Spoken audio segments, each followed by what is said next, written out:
Let no soul think that to say God undertook a hard labor in willing that many sons and daughters should be sharers of the divine nature is to abate his glory.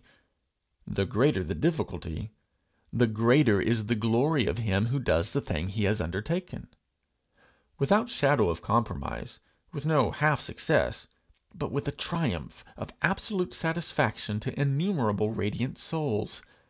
He knew what it would cost, not energy of will alone, or merely that utterance and separation from himself which is but the first of creation, though that may well itself be pain, but sore suffering as we cannot imagine, and could only be God's, and the bringing out, call it birth or development, of the God life in the individual soul.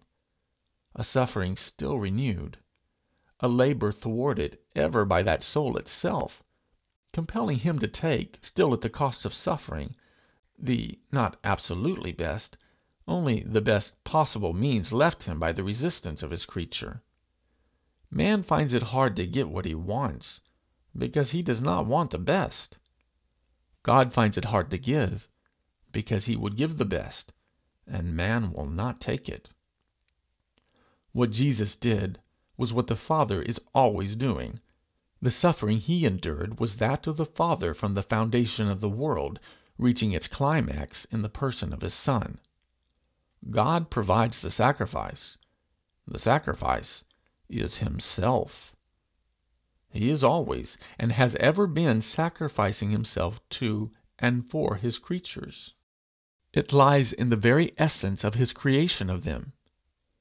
The worst heresy, next to that of dividing religion and righteousness, is to divide the Father from the Son, in thought or feeling or action or intent, to represent the Son as doing that which the Father does not himself do. Jesus did nothing but what the Father did and does. If Jesus suffered for men, it was because his Father suffers for men. Only he came close to men through his body and their senses, that he might bring their spirits close to his Father and their Father, so giving them life and losing what could be lost of his own. He is God our Savior. It is because God is our Savior that Jesus is our Savior. The God and Father of Jesus Christ could never possibly be satisfied with less than giving himself to his own. The unbeliever may easily imagine a better God than the common theology of the country offers him, but not the lovingest heart that ever beat can reflect the length and breadth and depth and height of that love of God which shows itself in his Son, one, and of one mind with himself. The whole history is a divine agony to give divine life to creatures. The outcome of that agony, the victory of that creative and again creative energy, will be radiant life, whereof joy unspeakable is the flower. Every child will look in the eyes of the Father, and the eyes of the Father will receive the child with an infinite embrace. The life the Lord came to give us is a life exceeding that of the highest undivine man, by far more than the life of that man exceeds the life of the animal the least human. More and more of it is for each who will receive it, and to eternity. The Father has given to the Son to have life in himself. That life is our light. We know life only as light. It is the life in us that makes us see. All the growth of the Christian is the more and more life he is receiving. At first his religion may be hardly distinguishable from the mere prudent desire to save a soul, but at last he loses that very soul in the glory of love, and so saves it. Self becomes the cloud on which the white light of God divides into harmonies unspeakable. "In the midst of life, we are in death," said one. It is more true that in the midst of death, we are in life. Life is the only reality. What men call death is but a shadow, a word for that which cannot be, a negation owing the very idea of itself to that which it would deny. But for life there could be no death. If God were not, there would not even be nothing. Not even nothingness preceded life. Nothingness owes its very idea to existence. One form of the question between matter and spirit is, which was first, and caused the other, things or thoughts? Whether things without thought caused thought, or thought without things caused things.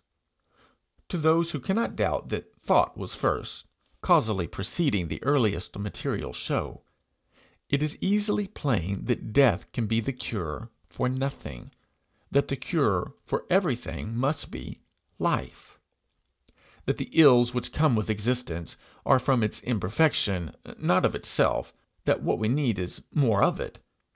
We who are have nothing to do with death. Our relations are alone with life. The thing that can mourn only from lack. It cannot mourn because of being, but because of not enough being. We are vessels of life, not yet full of the wine of life. Where the wine does not reach, there the clay cracks and aches and is distressed.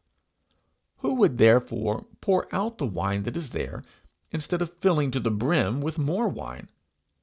All the being must partake of the essential being. Life must be assisted, upheld, comforted, every part, with life. Life is the law, the food, the necessity of life. Life is everything. Many, doubtless, mistake the joy of life for life itself, and, longing after the joy, languish with a thirst at once poor and inextinguishable. But even that thirst points to the one spring. These love self, not life, and self is but the shadow of life. When it is taken for life itself, and set as the man's center, it becomes a live death in the man, a devil he worships as his God. The worm of the death eternal he clasps to his bosom as his one joy. The soul, compact of harmonies, has more life, a larger being, than the soul consumed of cares. The sage is a larger life than the clown. The poet is more alive than the man whose life flows out, that money may come in. The man who loves his fellow is infinitely more alive than he whose endeavor is to exalt himself above him. The man who strives to be better than he who longs for the praise of many. But the man to whom God is all in all, who feels his life roots hid with Christ in God, who knows himself the inheritor of all wealth and worlds and ages, yea, of power essential and in itself, that man has begun to be alive indeed.